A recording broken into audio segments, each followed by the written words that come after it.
Manchester City va Chelsea to'qnashuvi haqiqiy gigantlar jangi.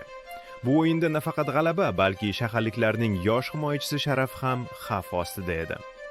Dastlabki daqiqalardan jamoalar teng kurash olib bordi. Ko'klar xavfli hujum qildi, ammo maydon egalari himoyasi devordek mustahkam turdi. City javoban bosimni kuchaytirib, raqibni o'z darvozasiga yaqinlashtirdi. Erling Haaland o'z imkoniyatini qo'ldan chiqardi, lekin Rodri vaziyatni to'g'riladi. Kuchli va aniq zarba bilan hisobni ochdi. 1-0. Ikkinchi bo'limda Pep Guardiola himoyani mustahkamlashga qaror qildi va maydonga Abduqadir Husanovni tushirdi.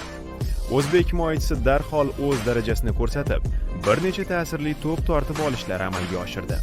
Uchrashuv harorati esa Chelsea o'yinchisi Husanovni reklama to'siqlarigacha turtib yuborganidan keyin yanada oshdi. City futbolchilari jamoadoshini himoya qilish uchun darhol yetib kelishdi.